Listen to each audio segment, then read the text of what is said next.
Max, JJ talked about how in-game situations has helped with your development, or he thinks that that's one of the keys to how you've been able to grow. What would you say has been the biggest takeaways from those experiences with your development over this stretch? So end-game situations? Mm-hmm. Yeah, I mean, those are high-pressure, high-stakes situations throughout the course of a game. And I'd say the biggest highlight of end-game situation for me this year that I learned from was OKC. So just knowing time and score, knowing the situation of the game, that was probably the biggest learning moment for me when you talk about in-game situations. And so I'm going to be in more of those hopefully throughout the season. So that's going to help me out. And we were in one in Golden State the other day, so some mistakes there too that we cleaned up as a team. So just being in more of those is good for my experience, good for my IQ. How much of a morale boost was that win for you guys, and what are you hoping to carry over with one of the biggest wins of the season?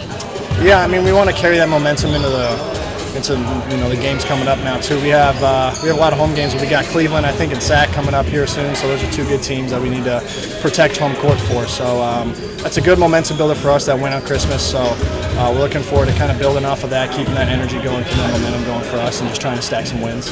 Last couple of years just gave you really good praise, saying you're part of the reason why this team has played such good defense. With maybe the exception of the Detroit game, when you hear something like that, what goes through your mind?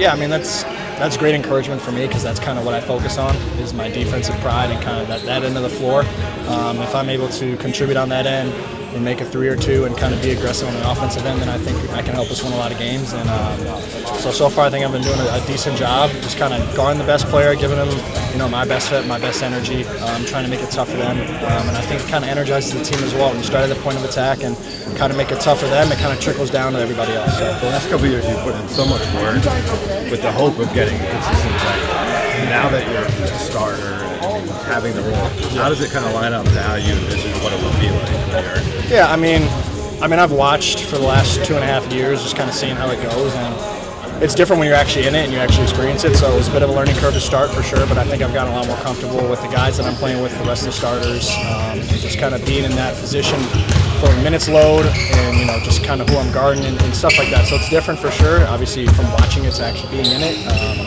But this experience has helped me out a lot. I think it's good for me to experience this now. And like you said, I've worked hard for this, and I think I'm just trying to continue to stack the days and try to, stay with it, because it can be, taken away at any moment. So I'm just trying to stay locked in. And a lot of you guys got here because you were the leading scorer in your team at some point, probably several levels on your way up here.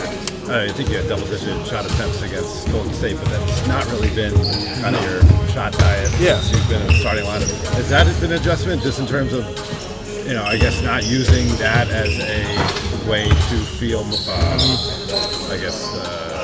yeah, no, I know what you're saying. Motivate, Yeah, I don't measure my success in a game by the amount of shots I take or the amount of points I score.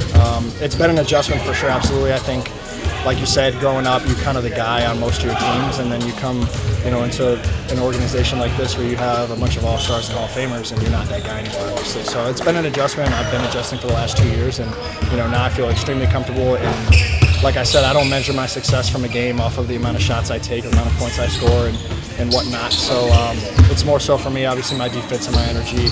And usually when I have those and those are at a high level, then kind of the offense flows and follows for me a little bit. So that's how I measure my success in a game.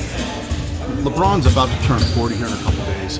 As a young guy, practicing against him, playing with him, do you ever catch yourself marveling and just going, God, this dude is about to be 40 and he's still playing at this level? Yeah, I think it's good to have perspective, definitely, and good to kind of take a step back a lot in these situations, because this is a long season and guys kind of get trapped. We all get trapped. We're all just kind of in the flow. So it's good to take steps back all the time. And when you do that, you kind of just see who you're playing with, see the organization you're with, and that's definitely a big part of it. You look at LeBron, and you see what he's doing at his age, and you see what he's been doing throughout his career, and being able to be a teammate, to watch it, play with him, be a part of it, help him win games, help the team win games. So it's definitely, when you take steps back, you look at kind of just a bigger perspective. That's something you look at for sure. What do you think you'll be doing when you're 40? I mean, I don't know. Maybe I'll be playing, hopefully, maybe not. Hopefully I'm trying to get like 10 to 15 years out of this league since I came in at a young age, but I don't know. I have no idea. I'm either playing or retired and doing my thing. I have no idea. I haven't thought that far, to be honest. 15, 20. Come on, you gotta up it up. Okay, 15. I don't know. 15 to something. Now that you've had a couple months here with your brother, what's it it been like playing in the same city? Oh, it's great. I mean, we are spending time with him yesterday. My parents are out here too, so it's just super easy for us as a family to kind of hang out, especially on holidays like this. So the quality of life is great. It's a lot better than the last 2 years just because of having someone like him out here all the time that I can spend time with. So it's great. It's a lot easier for me, just kind of enjoying time with him and my parents as well. So it's awesome. You been following him in the G at all? Yeah, absolutely. He's been doing pretty well. He's got a game today against Memphis, I think, down there. So he's going to do well in that. But he's been playing well so far for them down there. He's kind of getting his groove. You know, he's finding his footing in the G League and in the NBA in general. So it's cool to see him go through his own thing too. Thanks, Mike. Yeah, thank you guys. Appreciate it.